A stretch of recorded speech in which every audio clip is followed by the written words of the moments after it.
Ndugu zangu waandishi wa habari,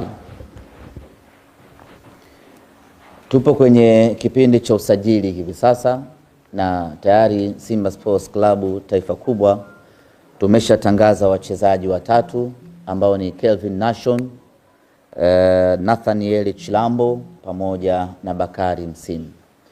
Ni vijana wadogo wa Kitanzania wenye uwezo mkubwa. Baada ya kuwafuatilia kwa muda mrefu, kuwafanyia scouting na scanning na skinning, tukabaini ya kwamba ni wachezaji ambao wana hadhi na wanastahili kuitumikia Simba Sports Club. Na baada hapo tukaamua kuwa engage na hatimaye tukafanikiwa kuwapata, na sasa ni mali halali ya Simba Sports Club kwa mikataba ya miaka miwili kila mmoja. Ni vijana wadogo ambao wana uwezo mkubwa sana. Ni nadra sana taifa kuwa na mchezaji aina ya Bakari Msimu. Ni haitokei mara kwa mara kuwa na mchezaji wa kiwango cha Nathaniel Chilambo. Ni ngumu mno kuwa na mchezaji anayefanana na Kelvin Nation. Lakini Simba Sports Club tumefanikiwa kuwapata vijana hawa ambao tunaamini wanakuja kutoa mchango wao kwenye kuisaidia na kuipambania Simba Sports Club. Wapo wanaodhihaki viwango vyao na ubora wao, lakini sisi tunawaambia wachezaji hawa hatukuwasajili ili waaminiwe na watu wengine wasiokuwa Simba Sports Club. Tumewasajili kwa sababu wameaminiwa na Simba Sports, kwa hiyo waende wakafanye kazi. Hata kwa Nixon Kibabage ilikuwa hivyo, lakini kwa sasa kila mtu hivi sasa anameza mate ya uchungu kila akimtazama Nixon Kibabage. Kwa hiyo kwa Nathaniel Chilambo ngoma itakuwa ni hivyo tu. Baada ya muda mfupi sana kwa Kelvin Nation mambo yatakuwa ni hivyo muda mfupi ujao, sanjari na kwa Bakari Msimu. Sisi ndo tunafahamu ubora, uzuri, thamani na kiwango chao, na wataenda kuonesha kiwango chao na kila mmoja atabaki amekodoa macho kodo. Usajili bado haujakamilika. Tunaendelea kusajili na tunaendelea kutambulisha. Leo tunapumzika kwa sababu ya kuyapa nafasi matangazo haya ambao tunakwenda kuyatangaza, lakini kuanzia kesho Mungu akijalia tutaendelea kushusha mashine moja baada ya nyingine. Tutaendelea kutambulisha mchezaji mmoja baada ya mwingine. Yuko mchezaji mmoja tunapata wasiwasi kumtambulisha kwa sababu tutakapomtambulisha dunia itabadilisha tabia yake. Kwa hiyo tunapata mashaka tunaweza tukaiathiri dunia baada ya kumtambulisha huyo mchezaji, lakini hakuna namna, itabidi tumtambulishe ili watu waone mali halali ya Simba Sports Club. Ni mchezaji wa daraja la juu sana, ni mchezaji wa kiwango kikubwa sana, ni mchezaji ambaye kusema na ukweli ukitazama World Cup ambayo imeisha hivi karibuni, unamuona huyu mchezaji alistahili kabisa kuwepo Marekani, Canada ama Mexico akitumikia taifa lake. Ni mchezaji wa daraja la juu kweli. Na tutakapomtambulisha ili nyinyi muone kwamba huyu mchezaji sio wa kawaida, baada ya kumtambulisha tu siku hiyo binadamu wote wataanza kutembea kinyume. Mkiona ishara hizo, basi mjue huyo mnyama wa hatari ametua Simba Sports Club. Watu watatembea kwa reverse siku hiyo. Huyo ndio mashini ambayo muda si mrefu tunakwenda kuishusha unyamani hapo. Kikosi chetu kinasafiri hii leo kuelekea Rwanda kwenda kwenye ushiriki wa michuano ya Kagame pamoja na kufanya pre-season yetu huko.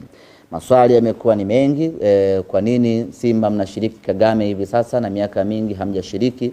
Ni kutokana na ufinyu wa muda wa maandalizi. Miaka ya nyuma huko mnapata at least wiki 5, wiki 6 mpaka wiki 7 za kufanya maandalizi kwa maana ya pre-season. Lakini mwaka huu imekuwa ni tofauti kidogo, muda kamebana kweli. Kwa hiyo tukaona acha tuyatumie mashindano haya ya Kagame kama sehemu ya maandalizi yetu kuelekea katika ligi ya msimu ujao. Kwa hiyo kupitia Kagame hii tunafanya pre-season, huko tunashiriki mashindano kwa ajili ya kuboost fitness ya wachezaji wetu pamoja na kuongeza ubora wa wachezaji wetu. Kwa sababu hata ukienda pre-season itakulazimu upate mechi za kirafiki kwa ajili ya kucheza. Sasa kuliko kucheza mechi ya kirafiki, tukasema kwa kuwa muda ni mdogo sana, hebu tupate competitive match ili wachezaji wetu waweze kurise standard zao, kwa sababu muda wa maandalizi ni mfupi, tuje tuamkie kwenye ligi na baada hapo mashindano mengine yaendelee. Kikosi kinasafiri mchana wa leo kuelekea Rwanda. Tutaondoka na wachezaji 20 na benchi la ufundi lote. Katika hawa wachezaji 20, Anicet Oura yuko ndani yake, Innocent Loemba yuko ndani yake, Mwamba Lusaka yuko ndani yake, wachezaji wetu wapya watatu ambao tumwatambulishe wako ndani yake, Shomari Salum Kapombe pamoja na Duchu yuko ndani yake, Mlinda mlango Kasali pamoja na Abel Huseni wako ndani yake. Maana yake ni kwamba tunatimiza idadi ya wachezaji 20 ambao wanasafiri hii leo kuelekea Rwanda kwenda kwenye pre-season pamoja na Kagame. Mchezaji Eli Mpanzu yeye ataunganisha moja kwa moja Rwanda, ndivyo ambavyo ameomba hivyo na sisi tukamruhusu, kwa sababu kutoka Kongo kwenda Rwanda ni karibu zaidi. Kwa hiyo hakukuwa na sababu ya yeye kuja huku alafu akaunganisha na timu kwenda Rwanda. Kwa hiyo Mpanzu yeye moja kwa moja atatoka Kongo na kwenda Rwanda. Siku ya kesho atajiunga na wenzie. Libase Geye anataraji kuwasili nchini hapa Tanzania siku ya kesho, na akifika ataungana na kundi jengine la wachezaji wasiopungua 5-6 ambao wataondoka tarehe 24 kuelekea Rwanda kwenda kujiunga na wenzao.